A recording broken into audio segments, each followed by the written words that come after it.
नमस्कार दोस्तों, मैं हूं अजीत कुमार। आप देख रहे हैं ड्रीम टेक एजुकेशन। आज के वीडियो में क्या पढ़ेंगे? आज हम लोग बात करेंगे नेशनलिज्म इन इंडिया की। क्लास 10th के लिए हिस्ट्री का सबसे इंपॉर्टेंट चैप्टर में से एक चैप्टर है ये। इसमें हम लोग और टर्म 2 के लिहाज से अगर देखें तो ये बहुत ही इंपॉर्टेंट है ना। टर्म 2 के लिहाज से अगर हम देखें तो ये बहुत इंपॉर्टेंट चैप्टर है। टर्म 2 में ये क्वेश्चन पूछा जाएगा 10th के बोर्ड में, तो है ना। 10th के बोर्ड में ये क्वेश्चन टर्म 2 के लिए बहुत इंपॉर्टेंट है, तो इसलिए थोड़े से इसको आसानी से हम लोग पढ़ने समझने का कोशिश करेंगे। चलिए, सबसे पहला जो क्वेश्चन यहां से आता है वो आता है कि अगर आप इंडिया के नेशनलिज्म को समझना चाहते हैं तो इससे अच्छा है कि उस समय हम लोग वर्ल्ड सिनेरियो को समझें कि पहले वर्ल्ड में हो क्या रहा था। ठीक, तो हम लोग देखेंगे क्या कि वर्ल्ड में उस समय वर्ल्ड वॉर 1 चल रहा था, है ना। वर्ल्ड वॉर 1 की बात अगर हम करें तो इसमें क्या था, वर्ल्ड वॉर 1 के पहले वहां पे पूरी तरीके से कॉलोनियल समय था। यानी एक स्टेट, एक देश दूसरे देश पर आक्रमण कर रहे थे, वो उसको लूट रहे थे और उसको गुलाम बना रहे थे। इसी कॉलोनाइजेशन के कारण पूरा वर्ल्ड जो था वो 2 भागों में बट गया था। लगभग 2 भाग कह सकते हैं। एक को कहते हैं सेंट्रल पावर और एक को कहते हैं एलाइड पावर। एक ग्रुप जो बना उसको हम लोग सेंट्रल पावर के नाम से जानेंगे, जिसमें कॉमनली जर्मनी, है ना, जर्मनी, ऑटोमन एम्पायर को आप कह सकते हैं इटली, ऑस्ट्रिया एंड हंगरी और बुल्गारिया। ये सब जो था वो सेंट्रल पावर के अंदर में था। उसके बाद बात करते हैं एलाइड पावर की। अगर हम लोग एलाइड पावर की बात करें तो एलाइड पावर में क्या देखने को मिलेगा सर? एलाइड पावर में हमें देखने को मिलता है कि कॉमनली वहां पे एलाइड में क्या था, तो great Britain, France, Japan, Italy, रूस और 1970 में आकर के यूनाइटेड स्टेट ऑफ अमेरिका इसमें पार्टिसिपेट किया। अगर हम लोग फर्स्ट वर्ल्ड वॉर की बात करें, है ना, फर्स्ट वर्ल्ड वॉर जो कि कब से कब तक चला, तो 1914 से लेकर के 1918 तक, 1914 से लेकर के 1980 तक फर्स्ट वर्ल्ड वॉर चला है। उस समय कुछ और देश थे जिसको हम लोग न्यूट्रल कंट्री के नाम से जानते हैं, है ना। वो क्या थे? Neutral country. ये जो न्यूट्रल कंट्री है, न्यूट्रल कंट्री की अगर हम बात करें तो स्पेन, स्विट्जरलैंड, नॉर्वे, स्वीडन, ये सब न्यूट्रल कंट्री था। तो कह सकते हैं कि वर्ल्ड वॉर 1 के समय में पूरे दुनिया में जो भी ताकतवर देश थे सर, वो 3 भागों में बट गए थे, सेंट्रल पावर, एलाइड पावर और neutral country. Neutral country participate नहीं किया था वर्ल्ड वॉर में, है ना। न्यूट्रल कंट्री वर्ल्ड वॉर में पार्टिसिपेट नहीं किया है। ठीक, तो ये पार्टिसिपेट नहीं किया, और जो जो पार्टिसिपेट किए उनको मुख्यतः रूप से हम लोग सेंट्रल पावर और एलाइड पावर में बांटते हैं। अब देखो हुआ क्या कि इस वर्ल्ड वॉर में सेंट्रल पावर की बात अगर हम करते हैं तो सेंट्रल पावर और एलाइड पावर दोनों मिलके बहुत ज्यादा लड़ाई लड़ा, और इसको हम लोग सबसे मॉडर्न वॉर कह सकते हैं, है ना। मॉडर्न वॉर कह सकते हैं। क्यों? तो ये पहला ऐसा वॉर था सर जिसमें मशीन गन्स, टैंक, तोप, है ना, न्यूक्लियर वेपन्स, ये सब का इस्तेमाल धड़ल्ले से हुआ। यानी कह सकते हो कि पूरे दुनिया में ये जो दोनों ग्रुप था आपस में कुत्ता के जैसा लड़ा है। ठीक, अब यही वर्ल्ड वॉर जब हुआ तो दुनिया में एनसीईआरटी के लैंग्वेज में अगर हम कहें तो कहा जाता है the war has created a new economical and political situation all around world. एक नए तरीके का, चाहे वो आप पॉलिटिकल सिचुएशन कहिए या इकोनॉमिकल सिचुएशन कहिए, पूरे दुनिया में एक अलग तरीके का पॉलिटिकल सिचुएशन बना। सबसे पहले हम लोग बात करेंगे किसका? ये जो नेशनलिज्म शब्द है ये क्या है? देखिए, नेशनलिज्म की अगर हम बात करते हैं तो नेशनलिज्म क्या कहता है कि nationalism is an ideology that emphasise loyalty, devotion और एलिगेंसेस, है ना, और एलिगेंसेस टू अ नेशन, है ना। तो क्या है कि नेशनलिज्म, सबसे पहला क्वेश्चन यही आ सकता है कि what do you mean by nationalism? क्या कहेंगे nationalism is an ideology that emphasize loyalty, devotion or allegiance to a nation or nation state and hold that such obligation outward other individuals or group interest, है ना। तो इसको मतलब nationalism एक तरीके का आइडियोलॉजी, एक आइडियोलॉजी है सर, जो लोगों में बढ़ाता है क्या, देश के प्रति लॉयलिटी, डिवोशन, है ना, एग्लिगेंसेस, ये नेशन स्टेट के प्रति क्रिएट होता है। लेकिन वहीं दूसरी तरफ एक व्यक्ति हुए जिनका नाम है अल्बर्ट आइंस्टीन, आप लोग इनका नाम भी जानते होंगे और इनको पहचानते भी होंगे। अल्बर्ट आइंस्टीन का जो सबसे फेमस फार्मूला है वो है E is equal to MC square, जिसको कहते हैं थ्योरी ऑफ रिलेटिविटी। यही फॉर्मूला के कारण, यानी E is equal to MC square के कारण ही अल्बर्ट आइंस्टाइन को बहुत ज्यादा विख्यात मिला। इन्होंने क्या कहा कि नेशनलिज्म जो है sir is nothing more than an idealistic rationalisation for militarism and aggression. इन्होंने बोला कि नेशनलिज्म का मतलब होता है कि जब आप एग्रेशन में आ जाए और मिलिट्रिज्म को प्रमोट करने लगे, यही कहलाता है नेशनलिज्म। ठीक, तो इस तरीके से हम लोग समझते हैं कि नेशनलिज्म का मतलब है कि जब आप कंट्री के प्रति लॉयल हो जाए, डिवोटेड हो जाए, तो इसी को हम लोग नेशनलिज्म या इसी को हिंदी में कहते हैं राष्ट्रवाद, है ना। इसको क्या कहते हैं, राष्ट्रवाद। जब आप देश के बारे में सोचना स्टार्ट करते हैं तब।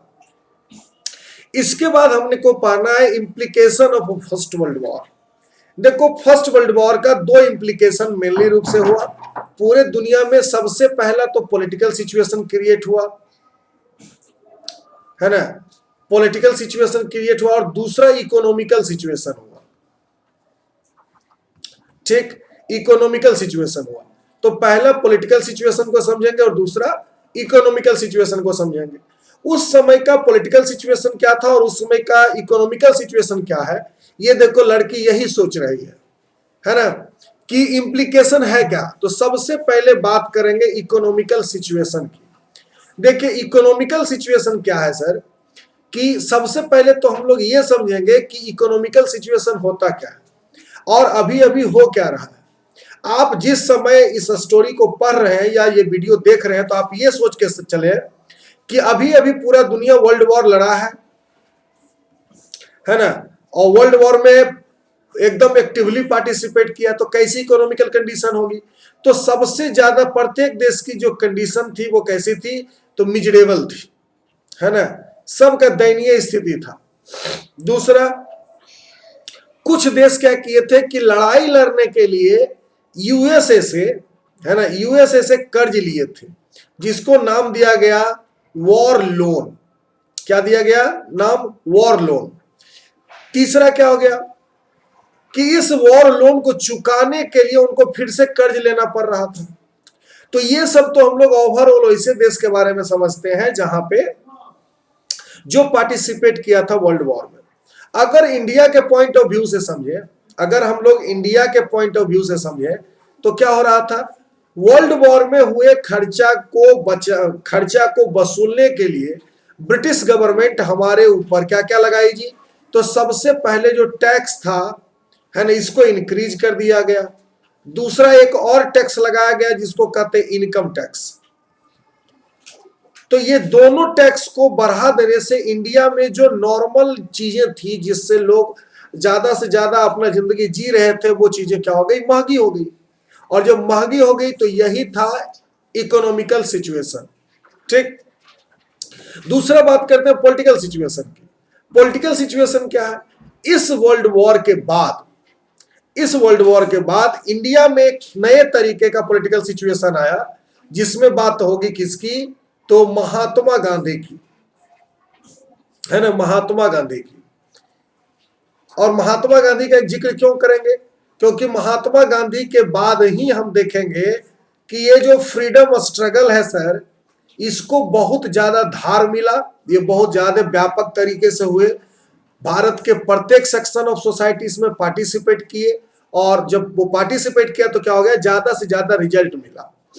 पहले हो रहा था कि कोई एक आदमी अपोज कर रहा था, गांधी जी के आने के बाद पहली बार मास मूवमेंट देखने को मिला। तो ये पॉलिटिकल सिचुएशन में हम लोग समझेंगे। इसके बाद सबसे पहले आता है कि महात्मा गांधी। महात्मा गांधी की अगर हम बात करें तो महात्मा गांधी 1915 में, है ना, यानी कह सकते हो कि 10 जनवरी 1915 को वो साउथ अफ्रीका से इंडिया वापस आते हैं। और आते के साथ क्या क्या काम करते हैं, तो वो उन्होंने कुछ मूवमेंट किया है जिसको कि हम लोग यहाँ पे समझेंगे। सबसे पहले 1916 में और 17 में वो चंपारण मूवमेंट करते हैं, 17-18 में खेरा करते हैं, उसके बाद 17-18 के बाद हो जाता है 17-19 में, 17-18-19 में वो क्या करते हैं, अहमदाबाद मूवमेंट करते हैं। फिर 19 में आ जाता है खिलाफत मूवमेंट, 20 में नन कोऑपरेशन मूवमेंट, 30 में सिविल डिसोबीडियंस मूवमेंट, और अंतिम में 1942 में किए थे क्विट इंडिया मूवमेंट। तो आपको पता होना चाहिए कि गांधी जी के द्वारा भारत में किया गया जो आंदोलन है सर, वो यही 6 है मुख्य रूप से, है ना। सबसे पहले का हमको नाम देते हैं चंपारण मूवमेंट, है ना, दूसरा कहते हैं खेरा मूवमेंट को, तीसरा हम लोग खिलाफत मूवमेंट कहते हैं, चौथा को नन कोऑपरेशन मूवमेंट कहते हैं, चौथा ये हो जाएगा, ये पांचवा होगा, ये छठा होगा। तो चौथा नन कोऑपरेशन हो गया, पांचवा जो है सिविल डिसोबीडियंस मूवमेंट, और छठा क्या है, quit India movement. Mahatma Gandhi के बारे में अगर समझे तो 2 अक्टूबर, है ना, 2 अक्टूबर 1869 को गांधी जी पैदा हुए थे, जिसको हम लोग आज के समय में गांधी जयंती के नाम से जानते हैं। और 30 जनवरी 1948 को नाथूराम गोडसे के द्वारा उनको गोली मार दी गई और वो मर गए। इसको हम लोग शहादत दिवस या शहीद दिवस के रूप में मनाते हैं। गांधी को फादर ऑफ नेशन भी कहा जाता है। इंडियन फ्रीडम स्ट्रगल में इनका बहुत बड़ा कंट्रीब्यूशन है। हालांकि आज के समय में कुछ लोग ऐसे हैं जो इस बात को जस्टिफाई करने पे लगे रहते हैं कि महात्मा गांधी जो थे वो, उनका बहुत बड़ा कंट्रीब्यूशन नहीं है। लेकिन जो हमारा एनसीईआरटी है और ये जो रियलिटी है वो यही है कि फादर ऑफ नेशन ऐसे उनको नहीं कहा जाता। उन्होंने सबसे ज्यादा इंडियन फ्रीडम मूवमेंट को लीड किया और ज्यादा अच्छे तरीके से उसको रन किया। अब हम बात करते हैं 1919 की। देखो हुआ क्या कि गांधी जी जब आए तो चंपारण मूवमेंट किए, खेरा मूवमेंट किए, अहमदाबाद मूवमेंट किए, खिलाफत मूवमेंट हुआ। ये सबसे गांधी जी की पॉपुलैरिटी बढ़ रही थी। और इस बढ़ने के कारण क्या हो रहा था कि जो गांधी जी थे वो लोगों के द्वारा जाने पहचाने जा रहे थे और लोग उनको सुन रहे थे। मतलब ऐसे कह सकते हैं कि वो एक एक्टिव लीडर के तौर पर अपना जगह बना चुके थे समाज में। और उस समय की जो ब्रिटिश गवर्नमेंट थी वो चाहती नहीं थी कि ये लोग एक जगह जमा हो, है ना, क्योंकि उनको हमेशा डर रहता था कि ये लोग आपस में जब मिलेंगे तो क्या करेंगे, हमारे अगेंस्ट में ऑब्लिगेशंस लगाएंगे और हमें भारत को छोड़ने पर मजबूर करेंगे। ठीक, अब देखो इसको समझते हैं कि तो रॉलेट एक्ट क्या है। रॉलेट एक्ट उस समय का जो सरकार था वो लेके आया था। इसको हम लोग रॉलेट एक्ट को the anarchical act and revolutionary crime act of 1919 कहते हैं, जिसको कॉमनली हम लोग रॉलेट एक्ट के नाम से जानते हैं। लेजिस्लेटिव काउंसिल इसको पास किया कब, 8 मार्च 1999 को, है ना। अब देखो काउज क्या दिया गया। काउज ये दिया गया सर कि कोई भी एक्ट बनाने के पीछे सरकार का क्या कुछ ना कुछ उद्देश्य होता है। तो उस उद्देश्य में जो सबसे पहला काउज दिया गया था वो था डिससेटिस्फैक्शन आफ्टर वर्ल्ड वॉर 1, है ना। तो वर्ल्ड वॉर 1 से जो डिससेटिस्फाइड था ब्रिटिश का लोग, इसके लिए बनाया क्या, रॉलेट एक्ट। ठीक, दूसरा काउज क्या दिया गया कि British government was concern they not be able to control population. अब तुम समझ सकते हो कि पॉपुलेशन को कंट्रोल नहीं किया, इसलिए रॉलेट एक्ट ले आया। तो ये काउजेस थे। एक्शन क्या था सर? एक्शन था कि उस समय की जो पुलिस थी,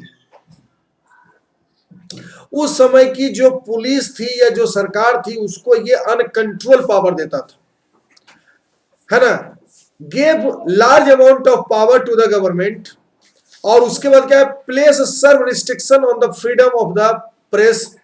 तो जो फ्रीडम ऑफ प्रेस है, जो फ्रीडम ऑफ प्रेस था प्रेस का मतलब यहाँ पे होगा कि जो न्यूज़पेपर आते हैं उसको हम लोग प्रेस कहते हैं, उनका जो फ्रीडम था वो रिस्ट्रिक्टेड कर दिया गया। और suspects could be detain in jail for up to 2 years without any charge. देखिए अभी के समय में क्या है कि अगर कोई क्रिमिनल को अगर कोई पुलिस पकड़ती है तो सबसे पहले उसे ये बताना होता है कि उसे किस चार्ज में पकड़ा जा रहा है।